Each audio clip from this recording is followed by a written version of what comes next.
Welcome to another edition of Cattle Call. I'm Susan Littlefield on the Rural Radio Network. Cattle Call, of course, is brought to you by Wolf Auto, small town strong.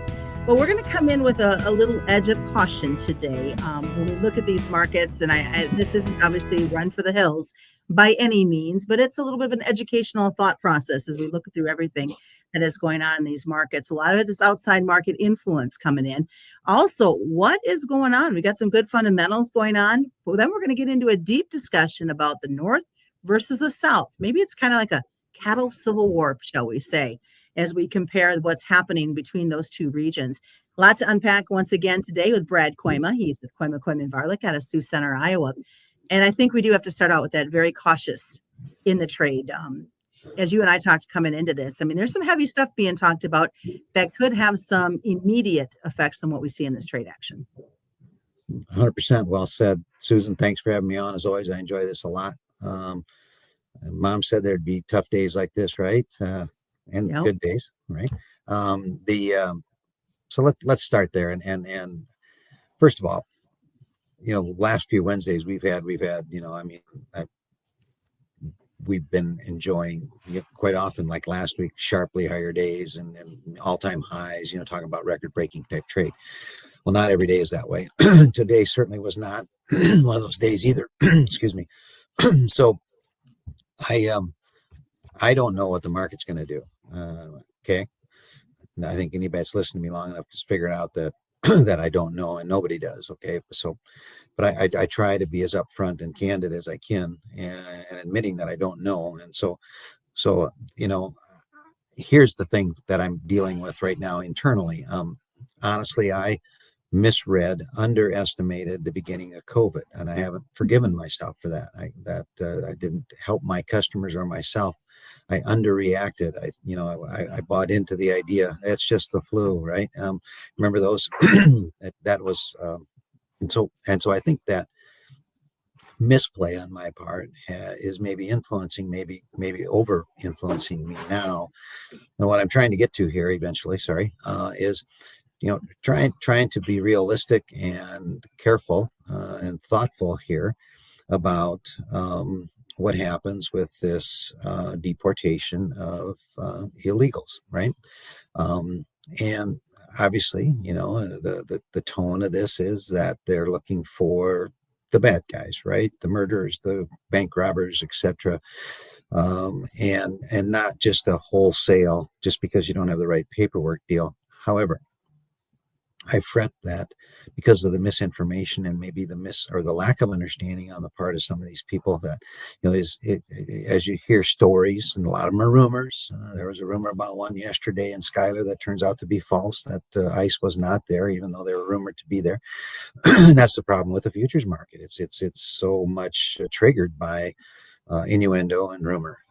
So obviously where I'm going to, I'm worried that we got to pay attention here, guys.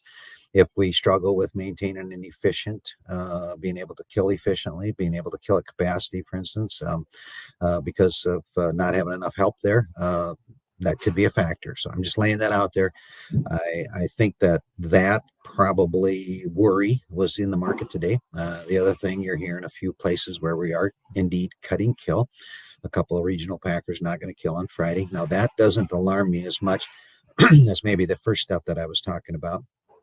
There's less cattle, folks.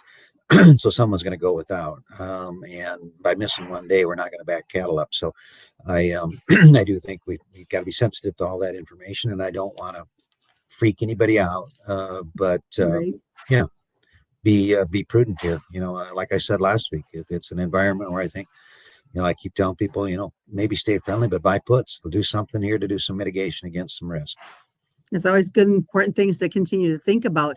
So let's look at something positive.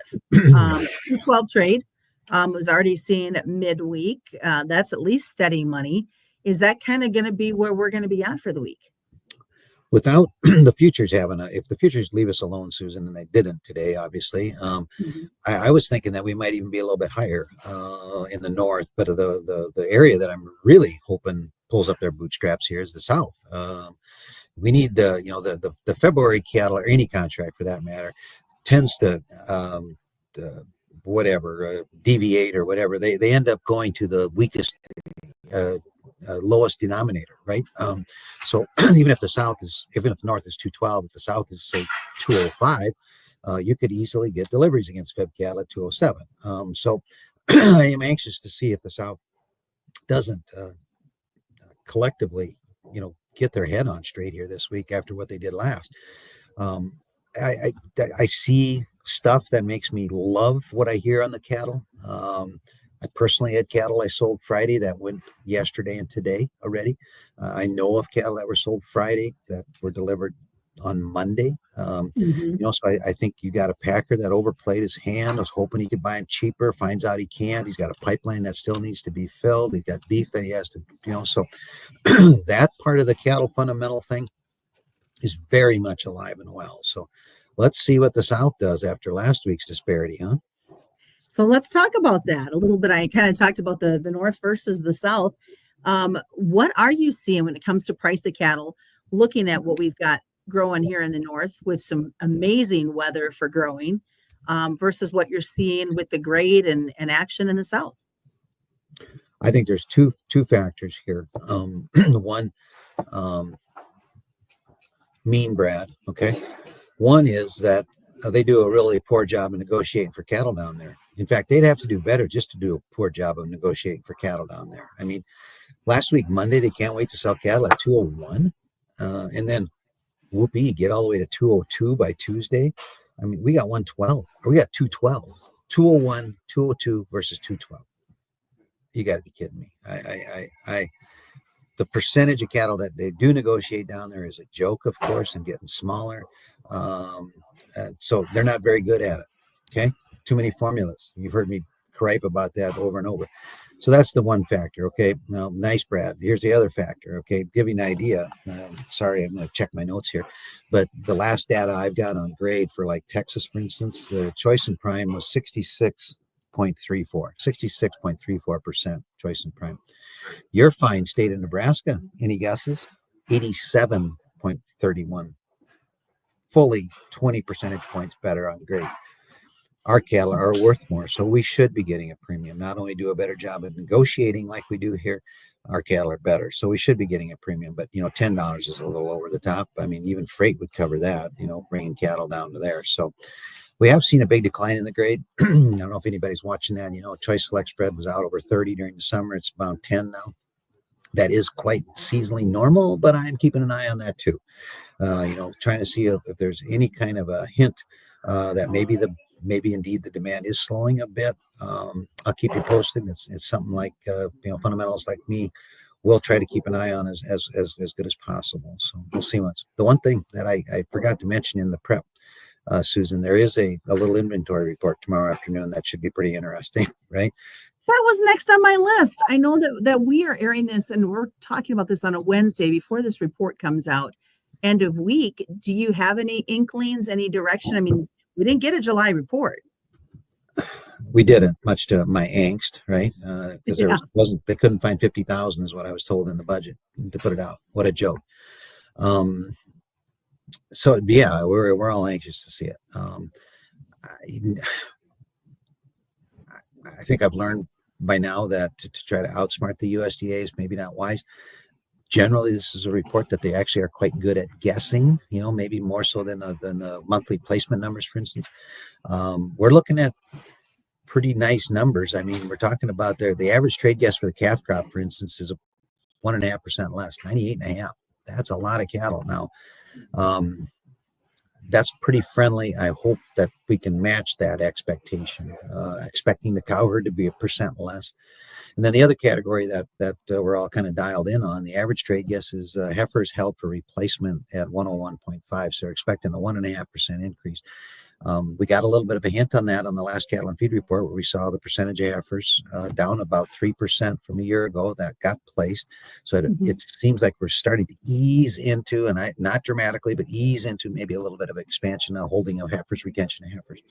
So we'll see that tomorrow. My sense would be that you might get to the report and go like, oh, well, that's a nice report, and then maybe be underwhelmed because the market doesn't ever seem to trade it quite like we want it to. But I expect it's going to remind us that from a supply standpoint, we've got very tight numbers, and the tightest numbers still to come.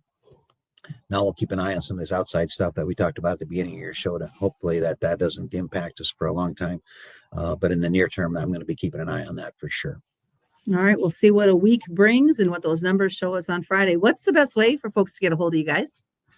Look us up on kkvtrading.com or 712-722-0023. All right, that's been this week's Cattle Call. Of course, Cattle Call brought to you by Wolf Auto, small town strong. And a quick reminder, commodity futures and options do involve a substantial risk of loss not suitable to all investors. And that's been the Cattle Call on the Rural Radio Network.